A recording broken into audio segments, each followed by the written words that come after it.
তিনি ওহী লিখতেন। শুধু তাই নয়, উবাই ইবনে কাব রাদিয়াল্লাহু তাআলা আনহু একজন হাফেজে কোরআন ছিলেন। তিনি নবী করিম সাল্লাল্লাহু আলাইহি সাল্লামের মুখ থেকে যে আয়াতে কারিমা শুনতেন, সঙ্গে সঙ্গে তিনি মুখস্থ করে ফেলতেন। বলে আল্লাহু আকবার। এত স্মৃতি বুদ্ধিমান ছিল সে।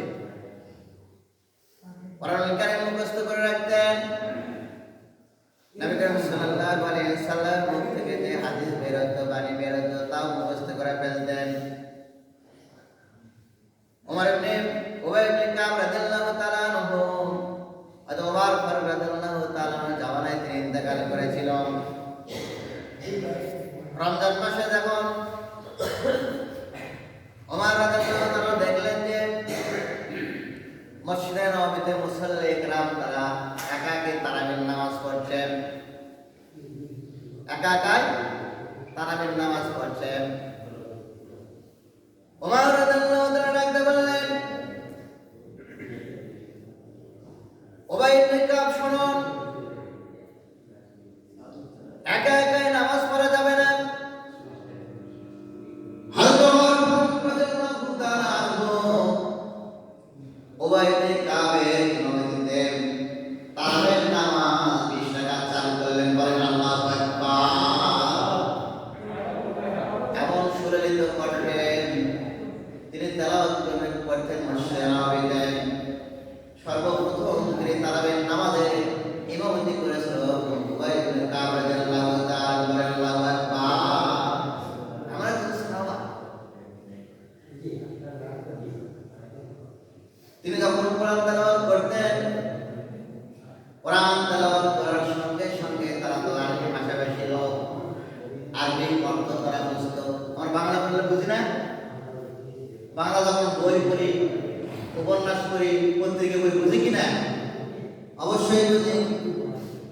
উবাই ইবনে কাব রাদিয়াল্লাহু তাআলা যখন নামাজের মধ্যে কোরআন তেলাওয়াত করতে শুরু করলেন, কোরআনের তেলাওয়াত বুঝতো, অর্থ বোঝার সঙ্গে সঙ্গে তারা দু চোখের পানি ছেড়ে দিত, ফুঁয়ে ফুঁয়ে তারা ডাকতে পারেন আল্লাহু আকবার। আমার একজন সাহাবা ছিলেন,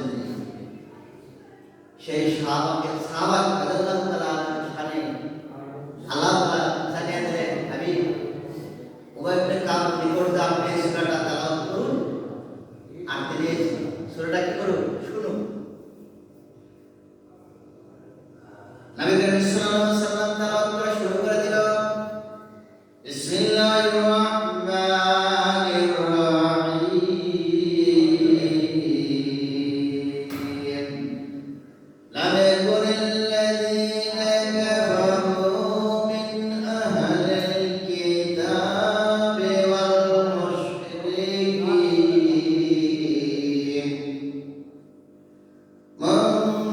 মুনফাক্কিনা হাত্তা তা'তিয়াহুমুল বায়িনাহ। এখানে বলা হয়েছে ইহুদি খ্রিস্টান এবং মুশরিকদের কথা বলা হয়েছে। আল্লাহ তাআলা বললেন লাম ইয়াকুনিল্লাযীনা কাফারু, এই কাফিররা মিন আহলিল কিতাব। আহলিল কিতাব বলা হয় এমন জাতি, দুটা জাতি, হযরত মুসা আলাইহিস সালামের জামানায় যেগুলো মুশরিক ছিল সেটা বলা হয় ইহুদি। কি বলা হয়? ইহুদি। আর যেগুলো ঈসা আলাইহিস সালামের অনুসারী ছিল তাওরাত কিতাবে, ইনজিল কিতাবে, তারা হলো খ্রিস্টান। ইসলাম খ্রিস্টান নাসারা।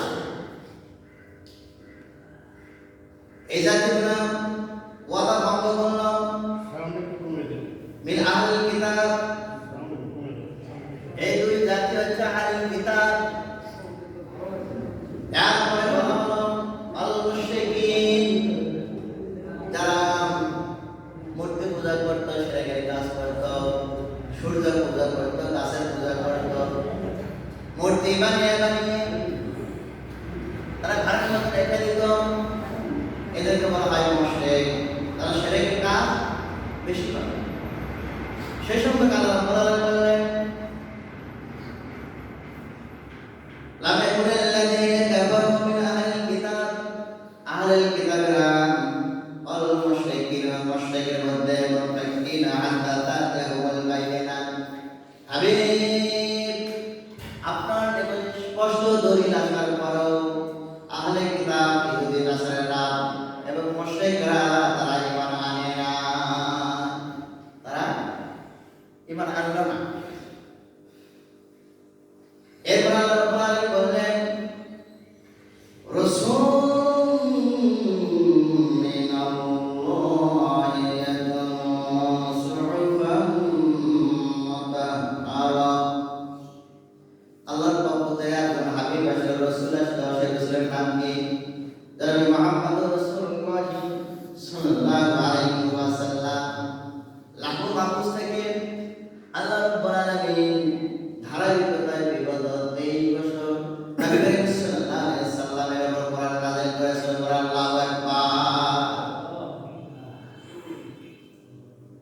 আল্লাহ পাকের পক্ষ থেকে যখন যেটা প্রয়োজন ছিল সেই প্রয়োজন অনুযায়ী নবী করিম সাল্লাল্লাহু আলাইহি ওয়াসাল্লামের উপরে কোরআন নাযিল হয়েছে। এরপর আল্লাহ রাব্বুল আলামিন বললেন, ফিহা কুতুবুন কাইয়্যিমা, এমন একটা কিতাব যে কিতাবের মধ্যে তেলাওয়াত করলে, জীবন পরিচালনা করলে আল্লাহকে দেখা যাবে, আল্লাহ রাসূলকে দেখা যাবে, অর্থাৎ সরল সঠিক পথে আপনি চলতে পারবেন। পথ হচ্ছে দুটো, একটা শয়তানের পথ আর একটা হচ্ছে আল্লাহর পথ। ইহদিনাস সিরাতাল মুস্তাকিম। আর কিসের পথ? শয়তানের পথ। এরপরে আল্লাহ রাব্বুল আলামিন বললেন, ওয়ামা তাফাররাকাল্লাযীনা উতুল কিতাবা ইল্লা মিন বা'দি মা জাআতহুমুল বায়িনাহ। হাবিব, আপনার নিকট কিতাব আসার পর তারা কি করেছে? তারা দলে দলে বিভক্ত হয়েছে, ফাররাকা, ভাগ হয়েছে। তারা দলিলের পর ভাগ হয়েছে। নবী করিম সাল্লাল্লাহু আলাইহি ওয়াসাল্লাম বলেছেন যে বনি ইসরাঈলের মধ্যে ইহুদিরা ছিল ৭১ দল, আর নাসারা ছিল ৭২ দল, আর আমার উম্মতরা হবে ৭৩ দল। কার কথা? নবী করিম সাল্লাল্লাহু আলাইহি ওয়াসাল্লামের কথা। যে বনি ইসরাঈলের মধ্যে ৭২ দল ছিল, আর আমার উম্মতের মধ্যে হবে ৭৩ দল। ৭৩ দলের মধ্যে এক দল যাবে জান্নাতে, কয় দল? আর ৭২ দল যাবে জাহান্নামে। কোথায় যাবে? ৭২ দল যাবে জাহান্নামে। সাহাবায়ে কেরাম, ইয়া রাসূলুল্লাহ, ইয়া হাবিবাল্লাহ, সেই দলটা কোন দল? নবী করিম সাল্লাল্লাহু আলাইহি ওয়াসাল্লাম বললেন, মা আনা আলাইহি ওয়া আসহাবি। আল্লাহু আকবার। যে আমাকে অনুসরণ করবে, তাকে রাসূল, তাকে এবং আমার সাহাবাকে অনুসরণ করবে। সূরাতুল ইমরানের 106 নম্বর আয়াতে আল্লাহ রাব্বুল আলামিন বললেন, ইয়াউমা তাবিয়াদ্দু উজুহুম ওয়া তাসওয়াদ্দু উজুহ। আল্লাহু আকবার। আল্লাহ কোরআন বলেন, কাল কিয়ামতের ময়দানে এক শ্রেণীর লোকের চেহারা হবে আলো উজ্জ্বল, ধবধবে সাদা এবং আলো জ্বলবে। বলেন সুবহানাল্লাহ। আর এক ধরনের লোকের চেহারা হবে কালো কৃষ্ণবর্ণ। এর তাফসীরে আব্দুল্লাহ ইবনে আব্বাস রাদিয়াল্লাহু তাআলা বলেন, নবী করিম সাল্লাল্লাহু আলাইহি ওয়াসাল্লাম বলেছেন, যাদের চেহারা হবে আলো উজ্জ্বল, মুখ দিয়ে চেহারাতে আলো জ্বলবে, এই সকল ব্যক্তি হচ্ছে আহলুস সুন্নাহ ওয়াল জামাতের লোক। বলেন সুবহানাল্লাহ। আহলুস সুন্নাহ ওয়াল জামাত মানে কোরআন এবং সুন্নাহ দ্বারা জীবন পরিচালনা তারা করে। স্পষ্ট দেখা যায় নবী করিম সাল্লাল্লাহু আলাইহি ওয়াসাল্লাম তাদের চেহারা হবে কি? আলো উজ্জ্বল, ধবধবে সাদা, আর একদলের চেহারা হবে কালো কৃষ্ণ বর্ণ। তাহলে বোঝা গেল যে যাদের জীবনটা পরিচালনা হবে কোরআন এবং সুন্নাহ দ্বারা, কিয়ামতের ময়দানে তাদের চেহারা কি হবে? আলো উজ্জ্বল চেহারা হবে। তাহলে আহলে সুন্নাত ওয়াল জামাতের সম্পর্কে নবী করিম সাল্লাল্লাহু আলাইহি ওয়াসাল্লাম এই আয়াতে কারিমার ব্যাখ্যায় তিনি বললেন, আরো স্পষ্ট যদি আমরা বুঝতে পারি, জানতে পারি, তাহলে সূরাতুল ফাতিহা আমরা তেলাওয়াত করি ৫ ওয়াক্ত নামাজে, ইহদিনাস সিরাতাল মুস্তাকিম সিরাতাল লাযীনা আন'আমতা আলাইহিম, এই যে আন'আমতা আলাইহিম, ইহদিনাস সিরাতাল মুস্তাকিম, আল্লাহ তুমি আমাদেরকে সরল সঠিক পথ দেখান। আন'আমতা আলাইহিম দ্বারা এখানে 4 শ্রেণীর কথা বলা হয়েছে। কয় শ্রেণী? 4 শ্রেণী। 1 নম্বর সূরা নিসার মধ্যে রয়েছে 4 শ্রেণীর কথা। 1 নম্বর হচ্ছে নবী, সকল নবী এবং রাসূল, সকল নবী এবং রাসূল তাদের পথে তোমরা অনুসরণ করবে। 2 নম্বর সিদ্দিকিন, সিদ্দিক যারা, সত্যবাদী যারা, সত্যের পথে যারা রয়েছেন। 3 নম্বর শুহাদা, যারা শহীদ হয়েছে আল্লাহর জমিনে আল্লাহর দ্বীন কায়েম করার জন্য জীবন দিয়েছে, তাজা রক্ত যারা দিয়েছে, তাদের কথা আমাদের চলতে হবে। 4 নম্বর সালিহিন, আল্লাহর নেককার বান্দা, পেয়ারা বান্দার কথা এখানে বলা আছে, বলে আল্লাহু আকবার। তাহলে স্পষ্ট বোঝা গেল যে আহলে সুন্নাত ওয়াল জামাতের অনুসারী হতে গেলে এই 4 শ্রেণীর লোককে আমাদের কি করতে হবে? অনুসরণ করতে হবে। নবী এবং রাসূল, 2 নম্বর সিদ্দিক, 3 নম্বর শহীদ, 4 নম্বর সালেহীন। যদি কোনো ব্যক্তি 4 শ্রেণী বাদ দেয়, যে কোনো একটা, তাহলে কি কাল কিয়ামতের ময়দানে আমাদের চেহারা কালো উজ্জ্বল হবে? 4টা একটা বাদ দিলেন, একটাও বাদ দেওয়া হবে না। 4টা একটা বাদ দিলেন, আমরা কিন্তু সরল সঠিক পথের মধ্যে থাকবো না।